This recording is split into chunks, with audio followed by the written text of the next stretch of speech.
職人妻獨遊太簡。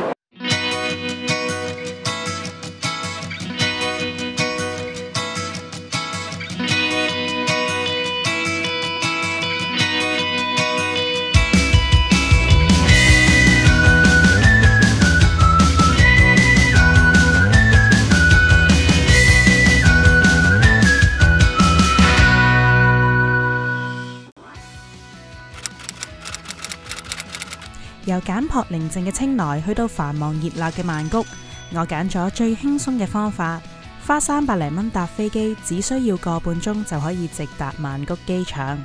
我上一次去曼谷已經係10幾年前跟旅行團嘅年代，相信你哋比我更加熟悉呢度。由機場去市區可以搭機場鐵路，只需要45巴就去到派一胎站。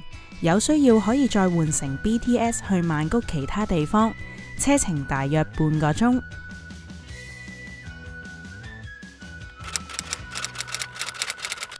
我住嘅 hostel 就正喺機場鐵路同 BTS 連接站派一胎站嘅旁邊，一出站就已經見到，地點方面冇得輸啊！我特登揀咗呢一間類似日本過室膠囊嘅 hostel。貪佢有獨立房間，相對私隱度較高。雖然佢係男女混合樓層，但有獨立房門，唔使擔心出入嘅財物問題。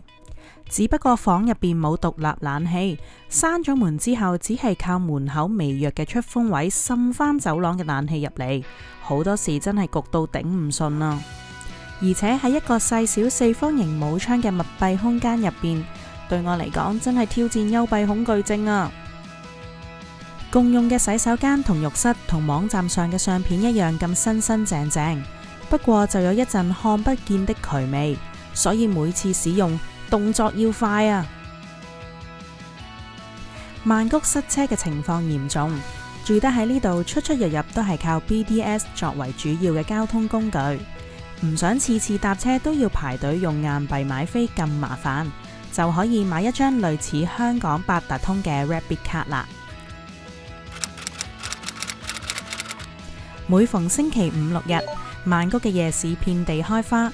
我最中意就係呢一個火車夜市。雖然佢嘅交通相對冇咁方便，但係佢嘅特色就係以懷舊做主題，擺放咗好多古董車同埋仿古店鋪。雖然我哋未必會買呢一啲懷舊家品返去，但當係影相嘅景點都好有特色㗎。好多懷舊車嗰啲啊，好多影相位咯，好靚啊！我中意呢啲懷舊嘅。喺度懷人哋嘅舊咯，我覺得。哇！就係呢個啦，燒牛扒，好想食啊！過咗4日素食生活嘅我，終於都要喺呢個夜市度破街啦！呢一檔係專賣超大碗嘅豬骨湯，有啲類似清湯腩嘅味道啊！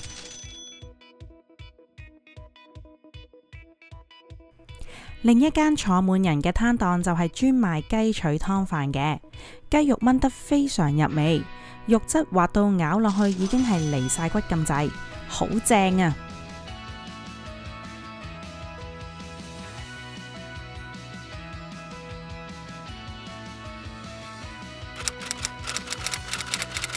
差不多每個香港人去曼谷都會去 JJ Market， 每逢星期6日都人頭湧湧。JJ Market 佔地有成4個足球場咁大，賣嘅嘢有遊客會買嘅精品服飾，到本地人先會買嘅大型家品都有，幾乎冇可能行得晒啊！所以我建議集中行 Section 3同4，應該會揾到啱你嘅精品啊！我嘅心水推介有呢一間職場黑字嘅飾物店，有純銀嘅手鐲啱晒我呢啲容易皮膚敏感嘅人士啊！另一間係專賣自家設計 Yama 風格嘅旅行用品店，款式靚之餘仲要係 Made in Thailand， 我都買咗一個斜孭袋啊！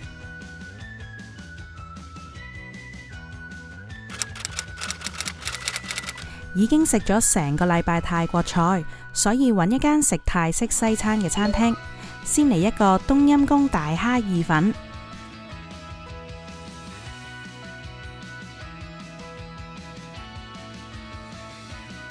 冬陰功煮意粉係一個好 match 嘅配搭。佢嚇幾大隻蝦，係唔錯嘅，幾味。再嚟蟹肉梳芙里拌龍蝦白蘭地汁，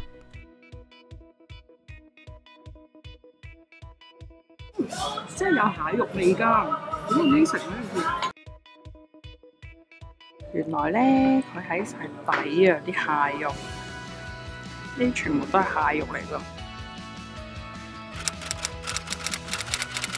曼谷依家好流行天台酒吧，我都揀咗一間位於55樓嘅 Red Sky Bar。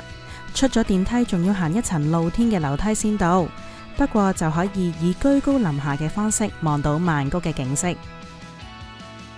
建議可以揀傍晚時間嚟到，飲品有買1送1優惠之餘，仲可以欣賞埋日落同埋夜晚嘅景色。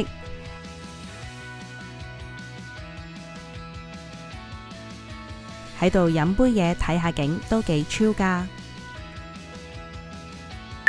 其實由呢個行落去，我覺得好恐怖啊，有少少畏高咯，我覺得。曼谷俾到我有熟悉嘅城市感覺，用相宜嘅價錢已經換到時尚同繁華嘅生活，但就未必係我理想嘅旅遊目的地。我寧願花多啲時間去探索一啲可以俾到我新鮮感嘅地方。下一站我會去曼谷嘅後花園華欣。如果大家中意睇我嘅 vlog，請 like 我嘅 Facebook 專頁或者訂閱我嘅 YouTube channel 啦。